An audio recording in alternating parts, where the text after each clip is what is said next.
तपाई यतिखेर हेर्दै हुनुहुन्छ त्रिशुली खबर टिभी। 24 घण्टा ताजा खबरको लागि हाम्रो च्यानललाई सब्स्क्राइब गर्नुहोला, नजिक रहेको बेल आइकन दबाई हामीसँग जोडिनुहोला। अन्तिम प्रतिवेदन तयार पार्ने गृह कार्यमा गठबन्धनको कार्यदल बैठक। भागबण्डाको मापदण्ड माधव कुमार नेपालको पार्टीको हकमा लागू नहुने। भागबण्डा मिलाउन बालुवाटारमा 2 घण्टादेखि सत्तारूढ गठबन्धनको बैठक जारी। अहिलेसम्म मिल्न सकेन भागबण्डा। नागरिकता विधेयक फिर्ता पछिको राजनीतिक हिसाब किताब। आसन्न चुनावमा कसलाई फाइदा कसलाई घाटा, यसबारे जानकारी निर्वाचन आयोगले प्रचण्डलाई सोध्यो। चुनाव जित्न 10 करोड खर्च गर्ने गाउँपालिका अध्यक्ष को हुन्, हामीलाई जानकारी दिनुस्। नागरिकता विधेयक किन फिर्ता गरेको भन्दै साँझ भर्खर राष्ट्रपति निवास शीतल निवासमा खैला बैला एकाएक मचियो हंगामा। राष्ट्रपति भण्डारीमाथि हमला, तुरुन्तै महाअभियोग लगाउन काङ्ग्रेसको आग्रह। फेरि सूर्य चिनेमै चुनाव लड्ने हृदय देशको प्रस्ताव। अवस्था विश्लेषण गरेर निर्णय दिने एमाले अध्यक्ष ओलीको मूड। प्रतिनिधि सभा निर्वाचन 5 पटक पराजित सिंहलाई यसपटक बत्याउलन त मकवानपुरले, यसबारे पनि जानकारी। नेकपा एमालेको आन्तरिक चुनावी आकलन 32 सिटमा जित, काठमाडौँमा मात्रै 1। राप्रपा चुनावी गठबन्धनको निर्णय अधिकार राजेन्द्र लिङदेनलाई दियो। नागरिकता विधेयक जताबाट बल आयो उतै के खान्ने सरकारको तयारी। नेपाली नागरिकता विधेयक राष्ट्रपतिको कदमलाई सत्ता पक्षकै साथ उल्टाउन जोडबल जारी। र नेपाली सेनासँग संयुक्त सैन्य अभ्यासका लागि अमेरिकी सेना काठमाडौँमा। एसपीपी पास नगरेपछि अमेरिका आक्रोश, अमेरिकाले पठायो यति धेरै सैनिक, यसबारे पनि जानकारी। अब हेर्नुहोस् पुरा समाचार।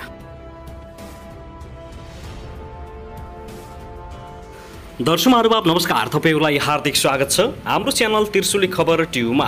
यदि हाम्रो च्यानललाई अहिलेसम्म सब्स्क्राइब गर्नुभएको छैन भने सब्स्क्राइब गरी नजिक रहेको बेल आइकन दबाई हामीसँग जोडिनुहोला। दर्शक महानुभाव, फेरि पनि हामी तपाईहरुमाझ अत्यन्तै महत्त्वपूर्ण अपडेटका साथ उपस्थित भइसकेका छौं। यो भिडियोलाई अन्तिमसम्म हेरी हामीले साथ दिनुहोला।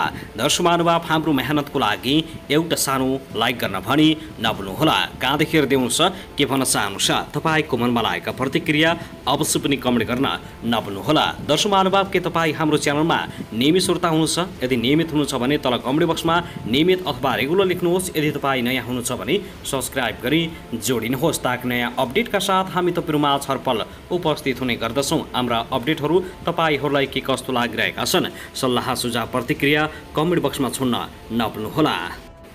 दर्शक महानुभाव, आउनुहोस् अब पहिलो खबरतर्फ लागौँ। सत्ता गठबन्धनले गठन गरेको टिकट बाँडफाँड कार्यदलको बैठकले बुधबारसम्म प्रतिवेदन दिने तयारी गरेको छ। कार्यदलका सदस्य ज्ञानेन्द्र बहादुर कार्कीले बाँडफाँडको काम सक्न व्यवस्थित तरिकाले काम सुरु भएको जानकारी दिएका छन्। प्रधानमन्त्री शेरबहादुर देउबा निवास बालुवाटारमा बसेको कार्यदलको बैठकले बाँडफाँडको काम बुधबार सक्ने गरी गृह कार्य गर्ने टुङ्गोमा पुगेको हो।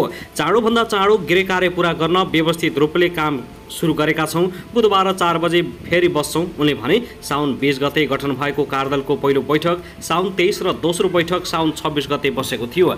आज बसेको तेस्रो बैठकमा पनि मापदण्डका बारेमा छलफल भएको कार्कीले जानकारी दिएका छन्। कार्यदलले भागबण्डाका लागि 2074 सालको प्रतिनिधि सभाको निर्वाचनमा दलहरूले पाएको मतलाई आधार बनाउने भएको छ।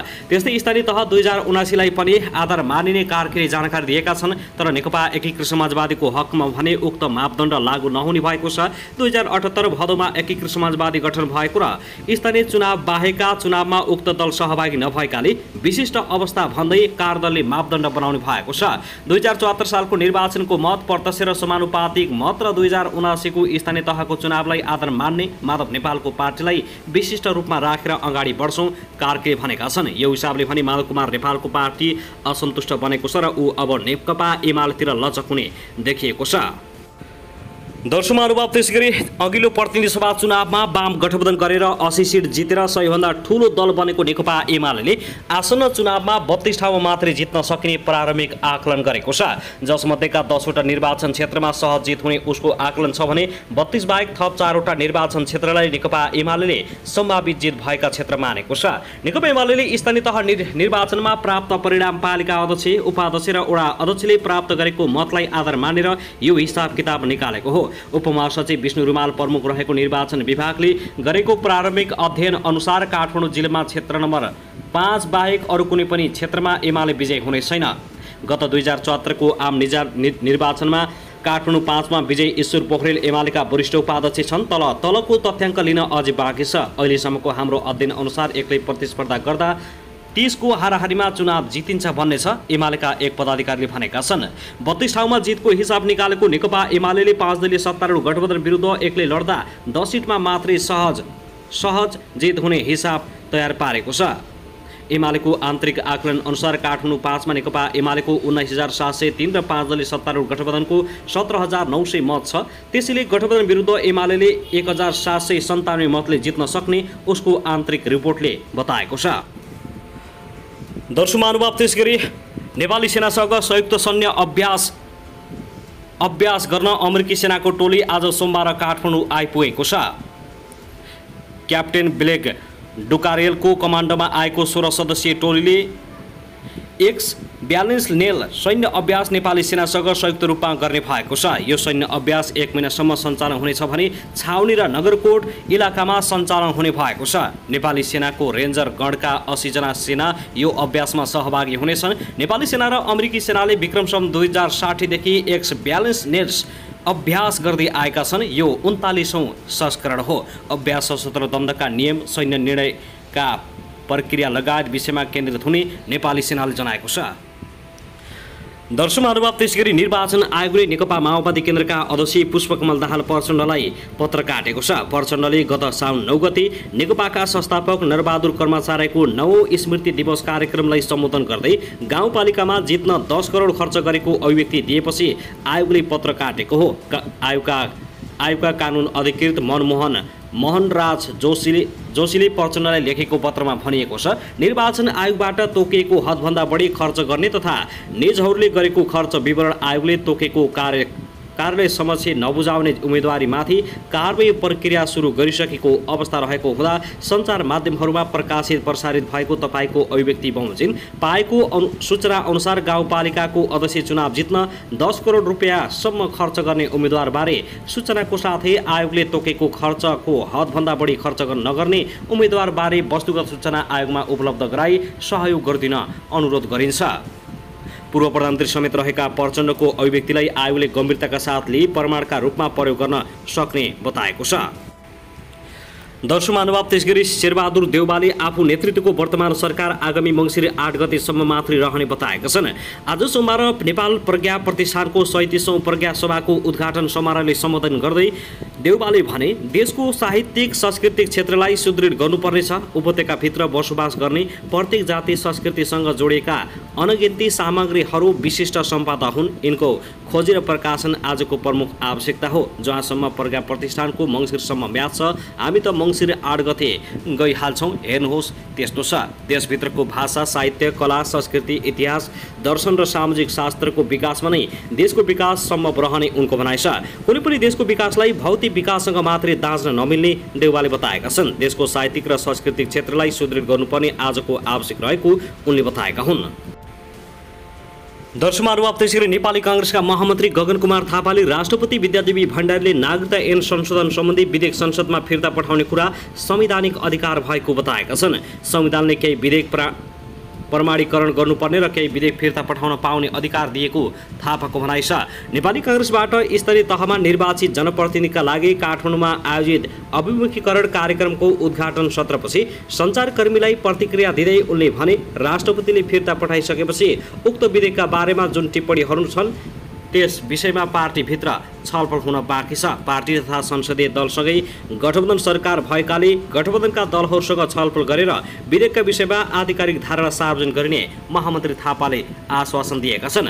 राष्ट्रपतिले केही टिप्पणी गरेर पठाइसकेपछि यस सम्बन्धमा दलहरूबीच छलफल गरेर धारणा सार्वजनिक गरिनुपर्ने उनको भनाइ छ। महामन्त्री थापाले संविधानले दिएको अधिकार बमोजिम राष्ट्रपतिले विधेयक फिर्ता गरेकाले त्यसलाई फिर्ता गर्ने हुँदैन भन्ने कुरा आफूलाई नलागेको पनि बताएका छन्। राष्ट्रपतिले विधेयक फर्काएको कुरालाई स्वीकार गरे, तर जस्ताको त्यस्तै राष्ट्रपतिलाई पठाउने अधिकार समेत संसदमा रहेको उनको भनाइ छ।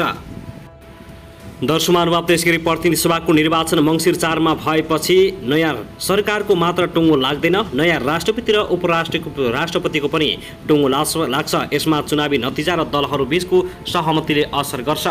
देश गणतन्त्रमा गएपछि संविधान बमोजिम प्रतिनिधि सभाले राष्ट्रपति र उपराष्ट्रपति चयन गरेको थियो।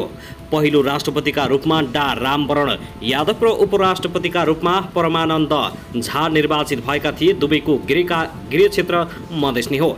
यादवपछि विद्या भण्डारी राष्ट्रपति भइन्। नेकपा एमाले र नेकपा माओवादी केन्द्र गठबन्धन गरेर चुनाव लडेर बहुमत हासिल गर्न सफल पनि भए। त्यसपछि तत्कालीन नेकपा एमालेकी नेता विद्या भण्डारी राष्ट्रपति र तत्कालीन माओवादी केन्द्रका नेता नन्दबहादुर पुन पासाङ उपराष्ट्रपतिमा निर्वाचित भएका थिए। अब हुने चुनावमा काङ्ग्रेस, माओवादी, जसपा, नेकपा एस र राजमो मिलेर चुनाव लड्न लागेका छन्। गठबन्धन सफल भएमा राष्ट्रपति र उपराष्ट्रपतिमा उनीहरूबाटै कुनै नेता निर्वाचित हुने सम्भावना छ। गठबन्धनबाट राष्ट्रपतिको चर्चा अहिलेदेखि नै भइरहेको छ। नेकपा यसबाट झलनाथ खनाल, नेपाली काङ्ग्रेसबाट कृष्णप्रसाद सिटौला लगायतको भावी राष्ट्रपतिका लागि नाम चर्चामा आउन थालिसकेको छ। गठबन्धनमा काङ्ग्रेस र माओवादीले प्रधानमन्त्री दाबी गरेमा राष्ट्रपतिमा यसले दाबी गर्ने सम्भावना बलियो देखिएको छ। गठबन्धन असफल भएर एमाले सफल भएमा विद्या भण्डारी नै फेरि राष्ट्रपति हुने सम्भावना पनि छ।